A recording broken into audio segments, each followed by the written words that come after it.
We've already covered the load, right? So when exerting force, what's the first step? First step, remember, do not close your arm first. Many amateurs get stuck right here. As soon as you close your forearm, all the energy you just stored, the energy in your legs and waist, is wasted.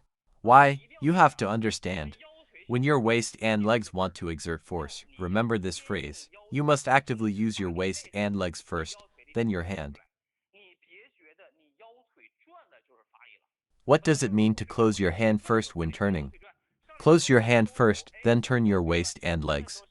Right, many people think their waist and legs are turning and think they're using power. But actually, there's no power at all. Why? Because in this case, your waist and legs are being dragged along passively. See that? Passive. What does passive mean?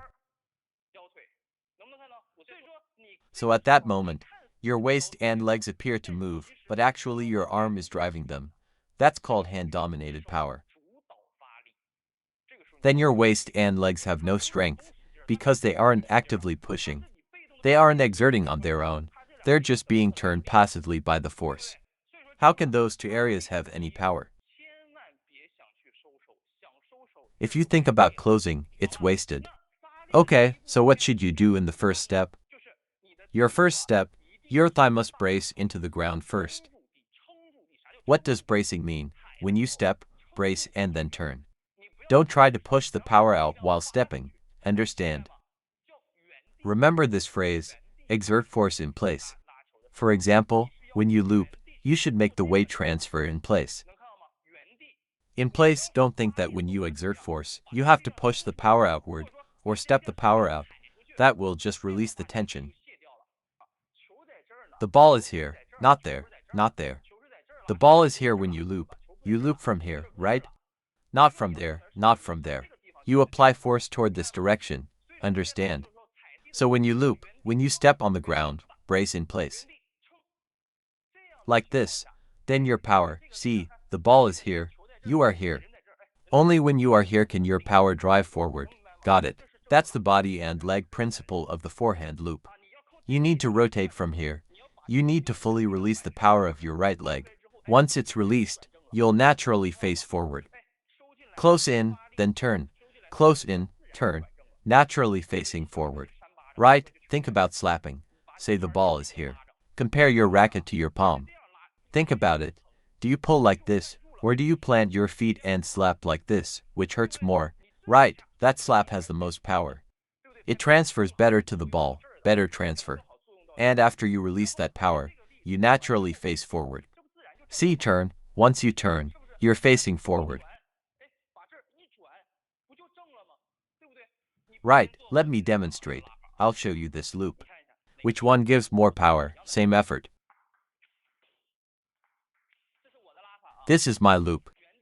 In place, in place.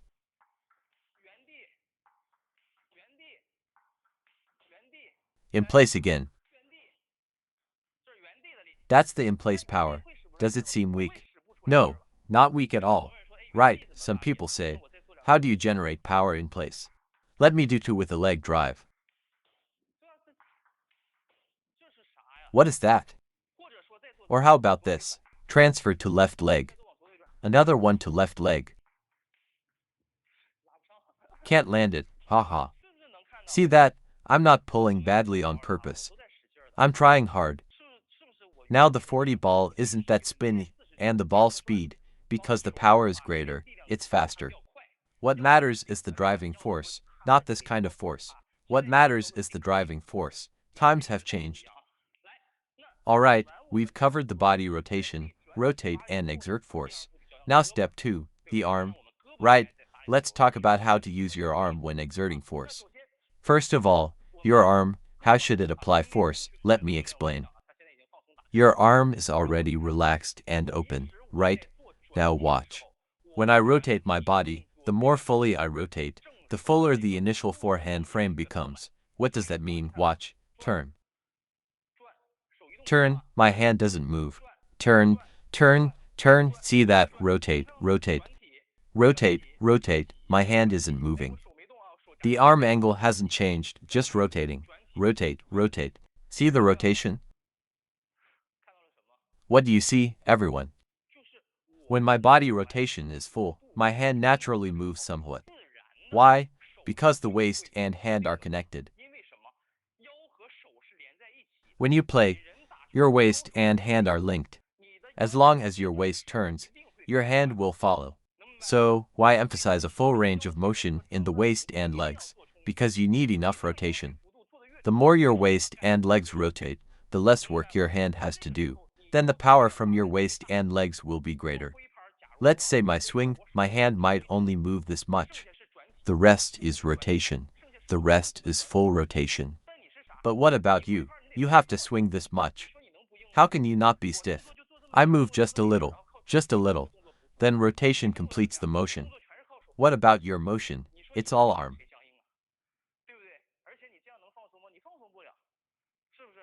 So remember this, not all forehand loops should be swung out by the arm. What do I mean? This is all arm motion. That's all arm. You should focus more on your rotation range. Look at the rotation range. Can you see the difference? One is waist leading the hand, the other is hand leading the waist.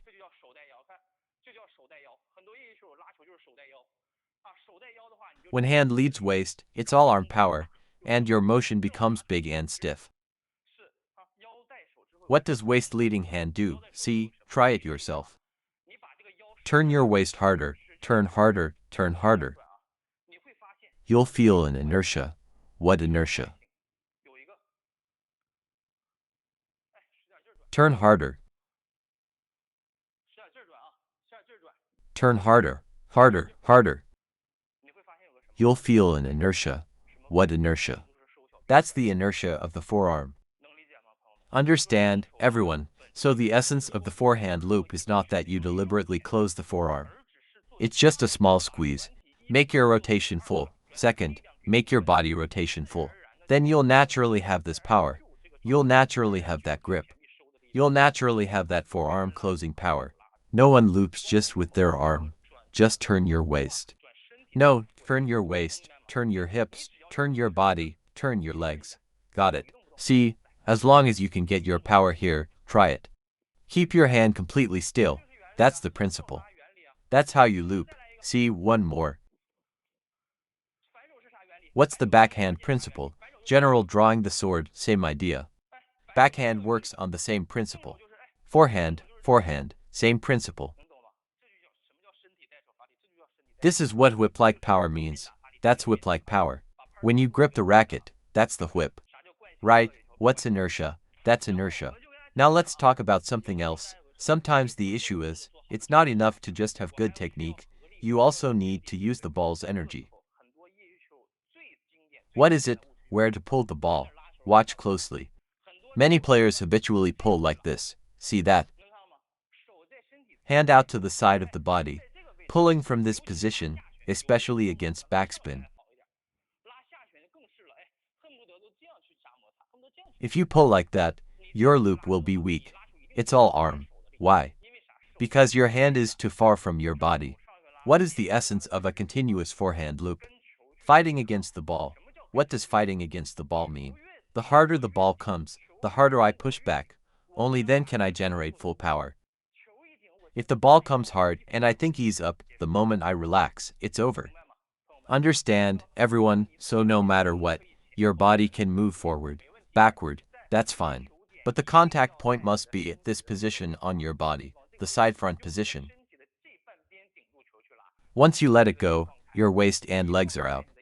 Then you're just flicking with your hand, just fanning with your hand. What does that mean? Look at how many people pull. They pull with the contact point out here. Let me show you two pulls with that wide contact. See, that's the wide contact. Eyes watching, aiming at the ball, pulling like this, it's all arm. No leg or waist power. But what's the essence of the loop? That's it. So when you loop, what feeling should you look for? Watch. I'm just giving you a feel. I want to meet the ball directly. I want to fight against the ball. See how this half of my body fights the ball. That's the feeling. This half braces against the ball. This half makes solid contact. When I make solid contact, my quality becomes concentrated. If I do it like this, just body rotation, watch, body rotation only. What power does that have? See, very weak. But when I do this brace in front, when I brace in front, that's solid contact, right? So watch how I loop. This half of my body, see it? This half, this half. Look at this half. After I loop, this half of my body faces the table. The more I face the table, the more force I direct onto the table, the more quality my loop has. Now, another common issue, I heard you have to wrap around the ball. Right, let's cover both points together today. Some people have heard the phrase wrap the ball. What does wrapping the ball mean? How do some people understand it? What is wrapping? Wrap the ball, outer arc, right? Is that correct, everyone? Can that be an outer arc? Is that wrapping the ball? Remember this, wrapping the ball is exactly the same as what I'm explaining. No extra fluff. When I rotate my body fully, when I rotate fully, isn't that wrapping the ball? That's wrapping the ball, right? Wrapping the ball doesn't mean my hand wraps around it. It means my body rotates like this. Watch.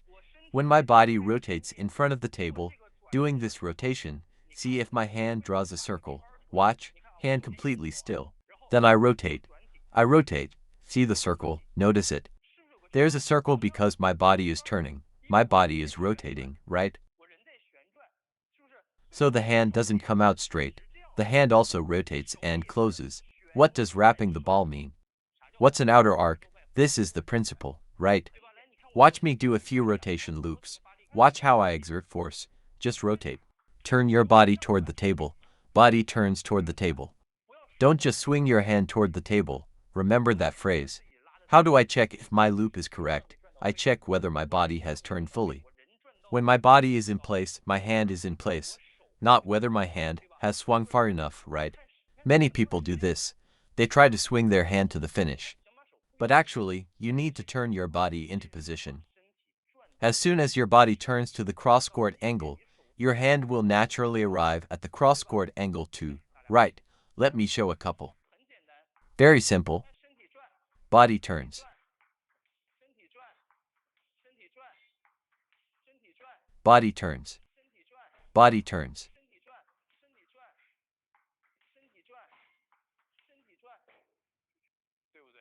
Do I close the forearm? Not actively. If your technique is solid, you don't need to actively close. And the contact point is here. You can't contact the ball here. Understand, you must get this. You can't contact here.